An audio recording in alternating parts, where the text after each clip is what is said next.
کیونکہ روزہ تو جیسے ہی شروع ہوتا ہے یہ روزہ رکھنے والے کی طبیعت کو بدلتا ہے، ان کے طریقے کو بدلتا ہے۔ تو پیارے نبی حضرت محمد رسول اللہ صلی اللہ علیہ وسلم سے اگر معلوم کریں یا رسول اللہ کون لوگ ہیں جو اس رمضان میں بھی، ایسے کون لوگ ہوں گے جو یہ روزہ رکھنے کے بعد بھی، ایسے کون ہیں جو رمضان کا مہینہ پانے کے بعد بھی، ایسے کون ہیں جو ان مقدس ساعتوں میں آ جانے کے بعد بھی پھر بھی اللہ ان سے راضی نہیں ہے، پھر بھی اللہ ان سے ناراض ہے، پھر بھی ان کی عبادت قبول نہیں ہے، ان کا روزہ قبول نہیں ہے اور ان کی عبادتیں نہیں اللہ تبارک و تعالیٰ مان رہا، ایسے کون لوگ ہیں؟ تو حدیث پاک میں آتا ہے ہاں ایسے بھی ہیں، 4 لوگ ایسے ہیں، 4 لوگ ہیں ایسے جن کی عبادت قبول نہیں ہوتی، مردوں میں بھی ہیں وہ عورتوں میں بھی ہیں۔ 4 ایسے ہیں بد نصیب جو روزہ رکھنے کے بعد بھی ایسے ہیں جیسے بھوکے ہی ہیں۔ ایسے 4 ہیں جن کی اللہ تبارک و تعالیٰ کو بھوکا رہنا بھی پسند نہیں آیا۔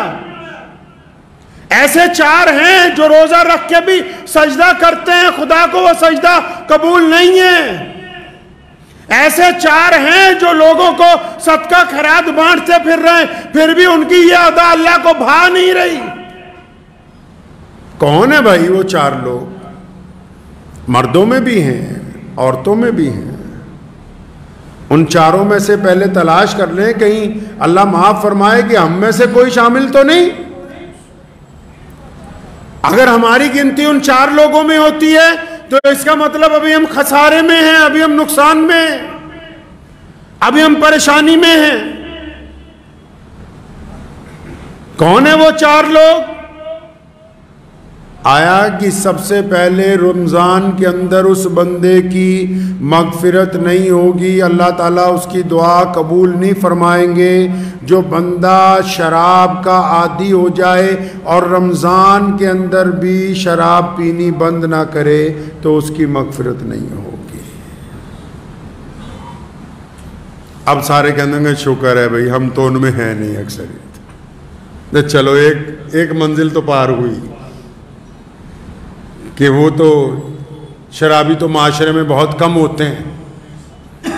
آدھوں نے شکر ادا کیا ہوگا کہ چلو جی ایک کیٹاگری میں سے تو ہم نکل گئے، پہلے والے فیس میں سے تو گاڑی آگے چل پڑی۔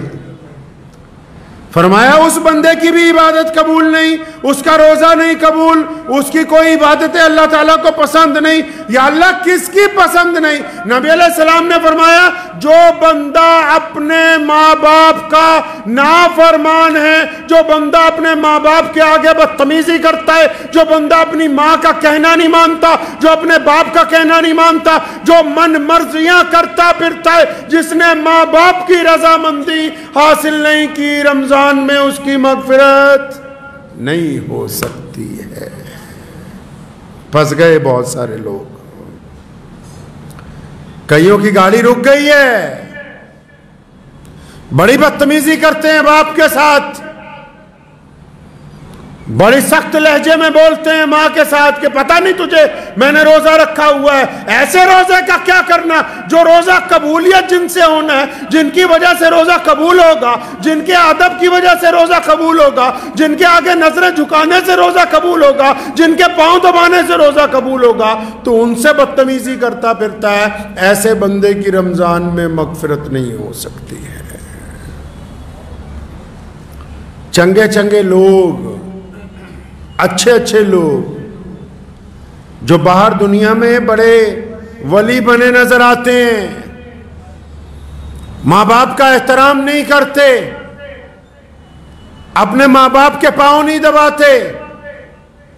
ایک صاحب تھے بڑے معمولی سے دیندار، اور جو دعا کرتے تھے قبول ہو جاتی تھی، اور حالانکہ کئی گناہ بھی کرتے نے، تو بڑے حیران ہوئے امام صاحب، پوچھنے لگے تو کرتا ایسا کیا ہے؟ کہتا میں نے تو آج تک یہ دیکھا ہے بھی جو بھی مانگا ہے وہ قبول ہو جاتا ہے. کہاں جا کے مانگتا ہے؟ تو نماز پڑھتا ہے نکل جاتا ہے, کوئی لمبی دعائیں نہیں مانگتا. کہتا روز رات کو جب گھر جاتا ہوں نا اپنے باپ کے اطمینان سے بہت دیر پاؤں دباتا ہوں, پھر اپنی ماں کے پیر دباتا ہوں, پھر ان کے دونوں پاؤں کو اپنی بازوؤں میں لپیٹ کے سر رکھ دیتا ہوں اللہ تعالیٰ کی حضور, اور پھر میں نے آج تک اپنے ماں باپ کے قدموں میں سر رکھ کے اپنے اللہ کے آگے جو کچھ مانگا ہے وہ عطا ہوا ہے, آج تک کوئی دعا رد نہیں ہوئی ہے.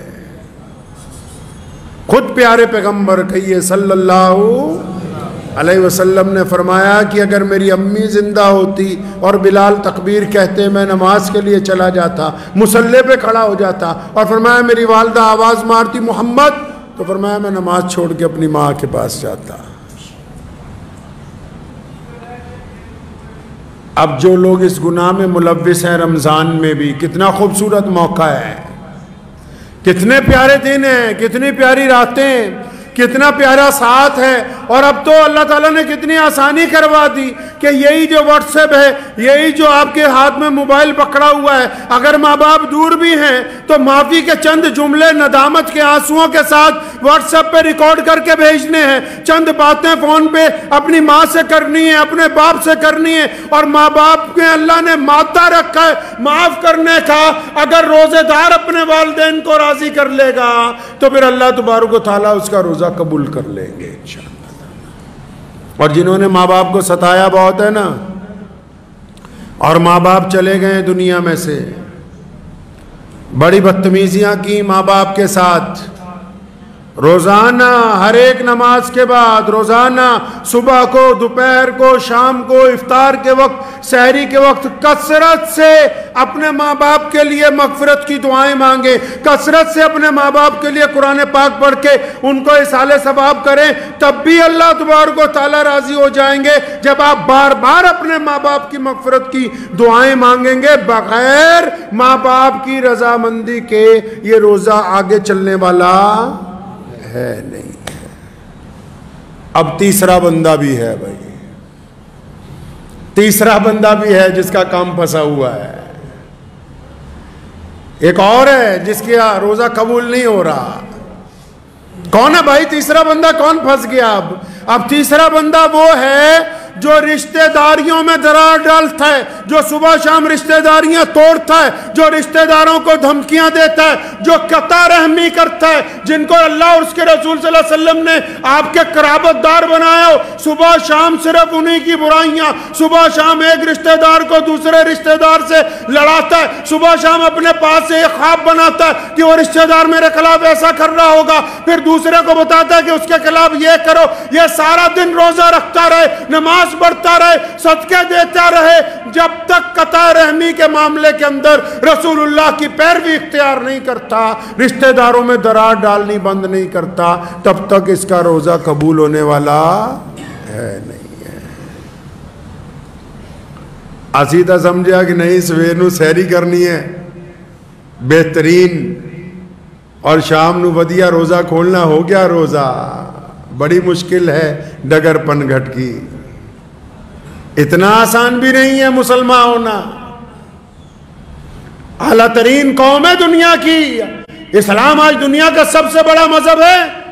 کائنات میں اللہ تعالیٰ نے سب سے زیادہ عزتیں, طاقتیں, دولت, روئے زمین کے خطے, سب کچھ اس قوم کو عطا فرمایا.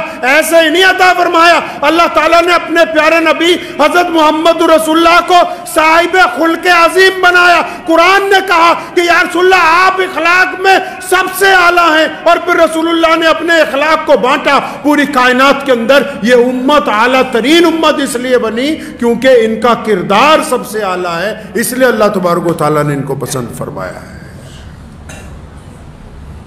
چوتھا بندہ بھی ہے, چوتھا تو بہت برا پھنسا ہوا ہے, کئیوں کی گاڑی وہیں رکی ہوئی ہے. چوتھا بھی ہے جس کا روزہ خراب ہو رہا ہے, جس کے روزے کے اندر خرابی ہے, جس کی مغفرت کا فیصلہ نہیں ہونے والا, جس کے سجدے قبول نہیں ہو رہے. چوتھا کون ہے یا اللہ؟ اللہ کے نبی صلی اللہ علیہ وسلم بتاتے ہیں چوتھا کون ہے یا رسول اللہ؟ کون ہے ایسا بندہ؟ ایک تو ماں باپ کا نافرمان ہے, ایک رشتہ داریاں توڑنے والا بھی ہے، قطع رحمی کرنے والا بھی ہے، شراب پینے والا بھی ہے۔ اب یہ چوتھا کون پھنس گیا؟ اچھے اچھے نمازی ہیں جو اس میں شامل ہیں۔ فرمایا چوتھا بندہ وہ ہے جو اپنے دل کے اندر دوسروں کے لیے بغض رکھتا ہے، نفرت رکھتا ہے، کینہ رکھتا ہے، دوسروں کے لیے بلا وجہ نفرت دل میں رکھتا ہے۔ اب یہ نفرت رکھ کے سجدہ کر رہا ہے۔ اگر میری جیب میں، عام مثال دے رہا ہوں میں، یہ کوئی قرآن حدیث میں نہیں ہے، اگر میری اوپر والی جیب میں پیسے ہوں، زیادہ سجدہ کروں گا گر جائیں گے۔ اگر اوپر والی جیب میں نعوذ باللہ کوئی نشے کی چیز ہو تو سجدہ کروں گا وہی گرے نا نیچے۔ کیا ہے اس دل کے اندر جو سجدہ کرتے ہو؟ فرمایا بغض رکھتے ہو دوسروں سے۔ دونوں صورتوں میں چغلی کو، غیبت کو، بہتان کو ایک ہی کیٹیگری میں محمد رسول اللہ نے رکھا۔ مان لیا کہ وہ بندہ شرابی ہے، مان لیا کہ اس بندے میں خرابی ہے، مان لیا چور ہے، ڈاکو ہے، عیاش ہے، بدماش ہے، لیکن اگر یہ بات تم اس کے منہ پہ کہتے اس کو برا لگتا کہ نہیں لگتا؟ برا لگتا، وہ تم سے لڑ پڑتا۔ تم منہ پہ اس لیے نہیں کہتے کہ منہ پہ کہوں گا تو یہ لڑ پڑے گا۔ تو نبی علیہ السلام نے فرمایا کہ اگر یہ اپنے بھائی کی غیبت کرتا ہے، اس میں برائی ہے تو برائی کو بھی بیان کرنا فرمایا منع ہے، اور اگر اس میں برائی نہیں ہے، تم کہتے ہو کہ چور ہے، وہ چور نہیں ہے، تم کہتے ہو بے ایمان ہے، وہ بے ایمان نہیں ہے، تم کہتے ہو ریاکار ہے، وہ ریاکار نہیں ہے، تم کہتے ہو زانی ہے، وہ زانی نہیں ہے، اگر تم اپنے پاس سے بھی الزام لگاتے ہو، پہلی صورت میں غیبت ہے، اگر اس میں گناہ ہے تو غیبت کا گناہ، اور اگر اس میں وہ گناہ نہیں ہے تو بہتان کا گناہ۔ اب چغلیاں کرنے والے بھی خدا کی حضور بخشے جائیں گے کیا؟ اب بے ایمانیاں کرنے والے بھی روزے میں بخشے جائیں گے کیا؟ جن کے دل غیبت سے بھرے ہوئے ہوں، جو گھروں کے اندر اپنے گھروں میں اپنے بچوں کے ساتھ نفرت رکھتے ہوں، جو مسجد میں آتے ہوں پھر بھی پردھان جی کے چکر میں ایک دوسرے کی ٹانگ کھینچنے کی فکر میں رہتے ہوں، جو یہ سوچتے ہوں کہ فلاں کی خامی کیسے نکالیں، جو 24 گھنٹے اسی چکر میں، اب کسی گھر میں کوئی بہو ہے، کسی کی بیٹی بہو بن کے آ گئی، ہماری کہیں چلی گئی، ہم کہتے ہیں داماد اچھا ہو جائے لیکن ہمارا بیٹا اچھا نہ بنے اپنی بیوی کے لیے۔ داماد اچھا چاہیے، اپنا بیٹا اچھا نہیں ہو تمہاری بیوی کے لیے۔ روزہ بھی رکھتے ہو، اپنی بہو کی بے عزتی بھی کرتے ہو، روزہ بھی رکھتے ہو، اپنے بچوں کو بھی ڈانٹتے ہو، روزہ بھی رکھتے ہو، اپنے ماتحت کو بھی ڈانٹتے ہو۔ پتہ ہے نبی علیہ السلام نے آخری وقت میں کیا کہا؟ یہ صرف آج تک یہی بتاتے ہیں کہ یہی کہا میری امت کو بخش دو، میری امت کے لیے مغفرت کا فیصلہ ہو جائے، میری امت کا کیا ہوگا یا اللہ میری۔ لیکن نبی علیہ السلام نے آخری وقت میں اس کے علاوہ اور بہت سی باتیں کی، ان میں ایک بڑی پیاری بات ہے، فرمایا میں اس بات کے لیے بھی بڑا فکر مند ہوں کہ میرے بعد تم اپنے ماتحتوں کے ساتھ کیا کرو گے، میرے بعد تم اپنے نوکروں کے ساتھ کیسا معاملہ کرو گے، میرے بعد تم اپنے غلاموں کے ساتھ کیا کرو گے۔ جس نبی علیہ السلام نے زندگی میں ظاہری پردہ فرمانے کے وقت بھی اس بات کی فکر کی ہو کہ میرے بعد ماتحتوں کا کیا ہوگا، نوکروں کا کیا ہوگا، ملازموں کا کیا ہوگا، غریبوں کا کیا ہوگا، مسکینوں کا کیا ہوگا، پھر اس امت پر روزے فرض کر دیے گئے ہوں، ان فرض روزوں میں روزے دار بندہ اپنے گھر کے اندر ہی ایک بغض رکھتا ہو اپنے ہی دوستوں کے لیے، اپنے ماں باپ کے لیے، اپنی بیوی کے لیے، اپنے بھائی کے لیے، اپنے عزیز و اقارب کے لیے، اپنے نماز کے ساتھیوں کے لیے، پھر یہ سوچتا ہے کہ میرا روزہ ہو گیا۔ روزہ ہوا نہیں ہے، روزہ نہیں ہوا۔ روزہ تو برائیوں کو جلانے کا نام ہے، روزہ تو برائیوں کو ختم کرنے کا نام ہے۔ اچھا روزہ رکھنا چاہتے ہیں آپ؟ چاہتے ہیں کہ بہت خوبصورت روزہ ہو؟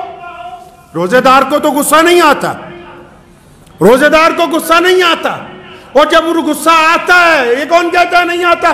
ارے آتا ہے غصہ، لیکن روزے دار غصے کا اظہار نہیں کرتا۔ روزے دار غصہ آنے کے بعد گالی نہیں دیتا، روزے دار غصہ آنے کے بعد غصے کو ضبط کر لیتا ہے، روزے دار غصہ آنے کے بعد ناراضگی کا اظہار نہیں کرتا۔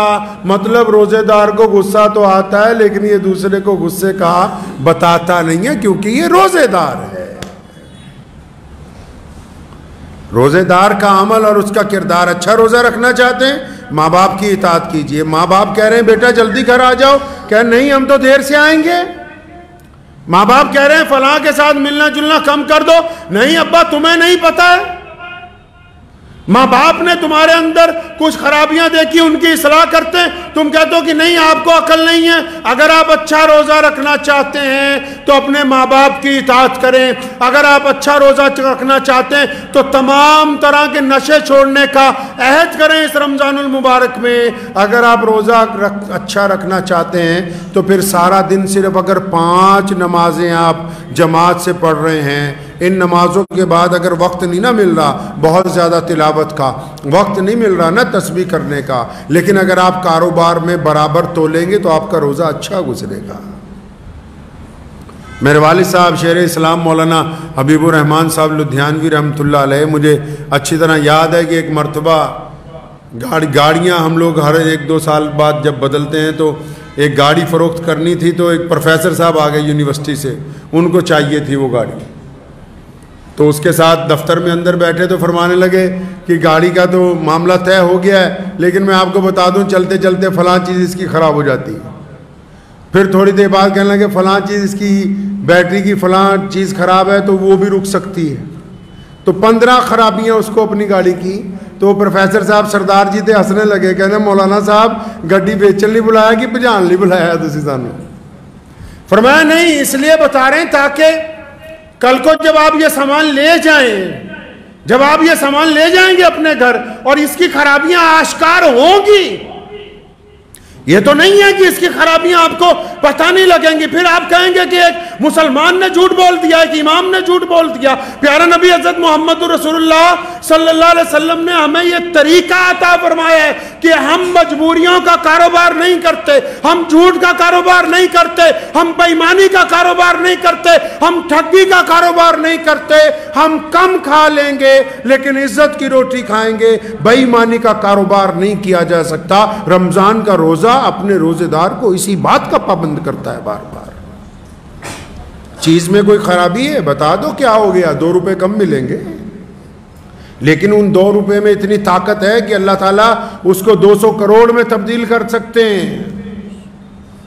اس حلال کی روزی میں اتنی برکت ہے کہ اللہ تبارک و تعالیٰ اس کی بدولت دنیا کے خزانے آپ کے آگے کھول دیں گے اور آخرت کے بھی. روزے دار بے ایمان نہیں ہوتا، روزے دار کی آنکھیں زنا نہیں کرتی، روزے دار کے خیالات گناہ نہیں کرتے، روزے دار کا لب و لہجہ غصے کا نہیں ہوتا. لیکن آپ لوگ دیکھیں کہ مسجدوں میں بعض اوقات جب رمضان شریف میں بعض حضرات ہوتے ہیں دیندار لوگوں کے پیچھے پڑے ہوئے ہوتے ہیں، اور دیندار لوگ بھی کیونکہ نئے نئے دیندار بنتے ہیں تو ذرا سا کوئی اگر ٹھوکر مار دے فوراً کہیں گے نا بھائی میں تو اللہ کے لیے کر رہا تھا، تو چاہتا ہے تو آج سے نہیں کرتا میں. نبی علیہ السلام نے فرمایا دین کے معاملے میں اگر کوئی ملامت کرے آپ کو تو اس کو برداشت کرو، اپنا کام نہ چھوڑو. دنیا تو چاہتی ہے کہ آپ نیکی کے راستے سے ہٹ جائیں، دنیا چاہتی ہے کہ آپ اچھائی کے راستے سے ہٹ جائیں، لیکن اگر کوئی آپ کی برائی بھی کرے تو پوری طاقت کے ساتھ نیکی کی طرف آگے بڑھو. برائی کرنے والے پیچھے رہ جائیں گے، اللہ تعالیٰ آپ کو نیکی کی بدولت آگے لے کے جائیں گے انشاءاللہ تعالیٰ. اور لیکن جو لوگ روزہ رکھنے کے بعد غیبت کرتے ہیں، روزہ رکھنے کے بعد چغلی کرتے ہیں، روزہ رکھنے کے بعد کسی کی بیٹی کی طرف غلط نگاہ سے دیکھتے ہیں، روزہ رکھنے کے بعد ٹھگی کا پلان بناتے ہیں، روزہ رکھنے کے بعد بے ایمانی کرتے ہیں، روزہ رکھنے کے بعد گھروں میں اپنی بہنوں کو، بیٹیوں کو، بہوؤں کو تانے مارتے ہیں، روزہ رکھنے کے بعد گھر کی اگر عورتوں کو بھی کہتا ہوں، بیٹیوں کو بھی، بہنوں کو بھی، اور جنیاں مرضی تسبیحاں کرتے رہو، جب تک لوکاں دا دل دکھانا بند نہیں کرو گے کوئی تسبیح قبول نہیں ہوگی، کوئی تسبیح قبول نہیں ہے. دوسرے کے دل میں آگ لگانے کے بعد وَيْلٌ لِكُلِّ هُمَزَةٍ لُمَزَةٍ، فرمایا ویل اور تباہی ہے اس بندے کے لیے، اس عورت کے لیے، اس مرد کے لیے، اس بوڑھے کے لیے، اس بوڑھیا کے لیے، ان کے لیے تباہی ہے. کس کے لیے تباہی ہے یا اللہ؟ فرمایا جو دوسروں کے عیب ڈھونڈتے پھرتے ہیں پھر ان عیبوں کو آگے سپلائی کرتے.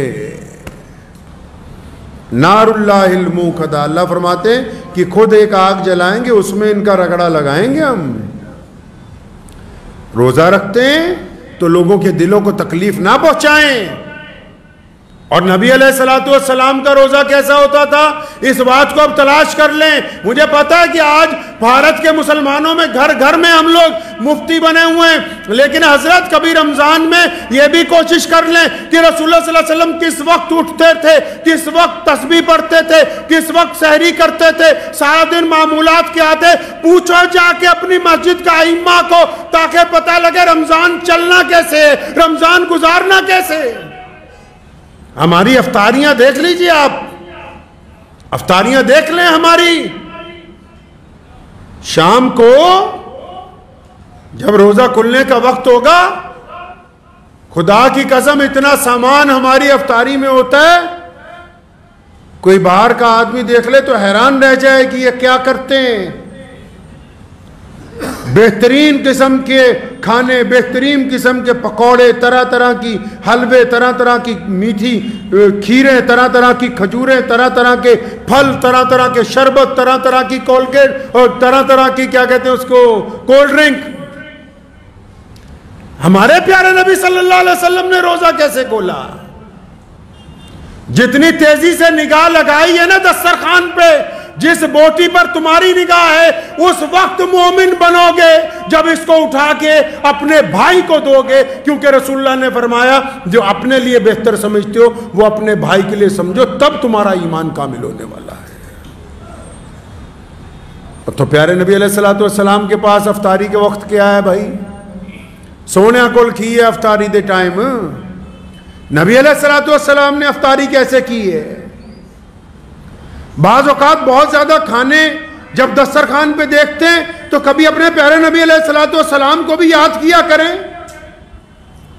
سیدنا فاطمہ الزہرا رضی اللہ تعالی عنہ، حضرت علی رضی اللہ تعالیٰ عنہ کی زوجہ، مولا علی رضی اللہ تعالیٰ عنہ کو کئی دن بعد مزدوری ملی، 4 یا 5 دن کا فاقہ لگاتار، 3 4 5 دن گزر گئے، چوتھے دن مزدوری ملی ہے، اور مزدوری کے بعد جو آٹا آیا اس کی روٹیاں بنی، حضرت مولا علی رضی اللہ تعالیٰ عنہ کو دی گئی، حسن و حسین کو دی گئی۔ سیدنا فاطمہ الزہرا نے اپنے حصے کی آدھی روٹی ایک کپڑے کے اندر لپیٹی، اس پر ایک ٹکڑا رکھا سالن کا، اور حضرت علی رضی اللہ تعالیٰ عنہ کو لپیٹ کے دی۔ پوچھا فاطمہ یہ کیا کرنی ہے؟ فرمایا علی جاؤ نا میرے ابا محمد رسول اللہ کو دے کے آؤ، میرے نبی علیہ الصلوۃ والسلام کا آج 5 دن سے فاقہ ہے، نبی علیہ السلام نے 5 دن سے کھانا نہیں کھایا۔ اتنی لمبی افطاریاں اگر یہ غریبوں تک پہنچا دی جائیں تو رسول اللہ صلی اللہ علیہ وسلم اس امتی پر فخر کریں گے قیامت کے روز۔ آؤ رسول اللہ کی افطاری دیکھتے ہیں۔ افطار کا وقت ہوتا ہے، محمد رسول اللہ مسجد نبوی میں ہے یا محمد رسول اللہ اپنے گھر کے حجرہ مبارک میں ہے، ایک بندہ چھت پہ کھڑا ہے سورج کو دیکھنے کے لیے کہ جیسے ہی یہ غروب ہو جائے بتا دیا جائے رسول اللہ کے ہاتھ میں ایک کھجور ہے، نبی علیہ الصلوۃ والسلام کے ہاتھ میں ایک کھجور ہے، یا کبھی ایک ہے یا ایک سے زیادہ کچھ ہیں۔ آپ صلی اللہ علیہ وسلم کھجور کھاتے ہیں، پانی پیتے ہیں، روزہ کھل جاتا ہے، نماز کی تیاری ہو جاتی ہے، تے اسی تا ماشاءاللہ افطاری چ کھائی ہے نہ لینے عشاء ویلے اٹھیا ہی نہیں جاتا، اٹھیا ہی نہیں جاتا عشاء چ۔ کبھی دودھ سے روزہ کھولا، نبی علیہ السلام کو پسند نہیں تھا کہ دسترخوان کے اوپر آگ سے بنی ہوئی چیزیں آئیں۔ افطاری کے دسترخوان پر نبی علیہ الصلوۃ والسلام نے آگ سے بنی ہوئی کوئی چیز کبھی تناول نہیں فرمائی، اور نبی علیہ الصلوۃ والسلام نے کبھی باسی کھانا نہیں کھایا، صرف ایک مرتبہ باسی روٹی کھائی فتح مکہ کی رات کو ام ہانی رضی اللہ تعالیٰ عنہ کے گھر، ورنہ فاقے سے رہتے تھے یا پھر تازہ کھانا کھاتے تھے۔ نبی علیہ الصلوۃ والسلام نے باسی کھانا نہیں کھایا۔ تو اس بات کو طے کر لیں کہ یہ رمضان خوبصورتی سے گزارنا ہے، گزاریں گے انشاءاللہ۔ خوبصورتی کہاں ہوتی ہے پتہ ہے؟ کئی کریمہ ملنڈے منہ تے ایدہ نہیں خوبصورت ہونا۔ چہرہ خوبصورت کرنا چاہتے ہیں؟ ایک صاحب میرے اپنے دادا مرحوم حضرت مولانا مفتی محمد احمد لدھیانوی رحمۃ اللہ علیہ کا واقعہ یاد آ گیا۔ تشریف فرما تھے تو ایک صاحب آئے، فرمانے لگے حضرت وہ مجھے اپنی بیوی کا چہرہ اتنا خوبصورت نہیں لگتا، تھوڑی کالی ہے، تو کچھ علاج بتائیں اس کا۔ وہ سوچا حضرت بتا دیں گے کہ فلاں چندن رگڑ کے لگانا، یہ کرنا وہ کرنا۔ تو دادا مرحوم رحمۃ اللہ علیہ نے کہا کہ بیٹا تم اور تمہاری بیوی دونوں نماز پڑھتے ہو نہیں؟ نماز کی پابندی کریں اور اپنی زبان کو شکوے سے روک لو بس۔ آپ یقین مانیں کہ وہ بندہ 15-20 دن بعد آیا، کہنے لگا نماز کی برکت سے اب میری اہلیہ کے چہرے پر کشش ہے، اب اس کے چہرے پر نور ہے۔ بندہ جتنی مرضی سرخی پاؤڈر لگا لے، جب تک دل گندا رہے گا، جب تک عبادت میں یہ دل جھکے گا نہیں، جب تک کوڑا کرکٹ اس میں سے نکلے گا نہیں، جب تک من پاک نہیں ہوگا، چہرے پر تسلی آ نہیں سکتی ہے۔ رنگ میں کچھ نہیں رکھا، اللہ تبارک و تعالیٰ نے دلوں کے نور چہروں کے اوپر عطا فرمائے۔ اس دل کو پاک کر لیجئے، چہرہ منور ہو جائے گا انشاءاللہ تعالی۔ تو یہ روزہ گزاریں گے انشاءاللہ اچھی طرح گزارنا ہے۔ دھیان رکھنا ہے ان لوگوں کا جو آس پاس غریب ہیں۔ ہم محمد رسول اللہ کی امت میں سے ہیں، ہم بانٹنے والے ہیں، مانگنے والے نہیں ہیں۔ رسول اللہ صلی اللہ علیہ وسلم نے بانٹنے کا حکم دیا، رمضان میں تو تیزی سے بانٹنے کا حکم دیا، اور صرف پیسے ہی نہیں بانٹنے، ہم نے خوشیاں بھی بانٹنی ہیں، ہم نے آنسو بھی پہنچنے ہیں، ہم نے غریبوں کا ساتھ بھی دینا ہے، ہم نے رسوا لوگوں کو عزت عطا کرنی ہے، اور ہم نے ناراضوں کے ساتھ مصافحہ کر کے ان کو گلے سے لگانا ہے۔ صرف پیسے ہی نہیں بلکہ چاروں طرف خوشیاں بھی بانٹنی، یہی رمضان المبارک ہم نے سکھانے کے لیے آیا ہے۔ تو دعا کیجئے انشاءاللہ تعالی۔ رمضان المبارک کے کچھ بہترین واقعات ذہن میں تھے نبی علیہ السلام کی سحری کے افطاری کے، تو انشاءاللہ تبارک و تعالی اللہ نے چاہا تو آئندہ جمعے وہ آپ سے بات ہوگی، اور میں امید کرتا ہوں کہ ہم سب مسلمان بھائی بہن اس رمضان میں پابندی کے ساتھ جب روزہ رکھیں گے، روزہ رکھنے کے بعد کسی کے دل کو تکلیف نہیں پہنچائیں گے، انشاءاللہ حلال روزی سے روزہ کھولیں گے، خود بھی کھائیں گے، دوسروں کو بھی کھلائیں گے، اور نماز تراویح کو اطمینان کے ساتھ ادا کریں گے، اور ہمارا رب جب ہم سے راضی ہو جائے گا تو امید ہے کہ جس طرح ہم دنیا میں ملتے ہیں انشاءاللہ تعالی جنت کے اندر بھی آپس میں ملاقات ہوتی رہے گی۔ وآخر دعوانا ان الحمدللہ رب العالمین۔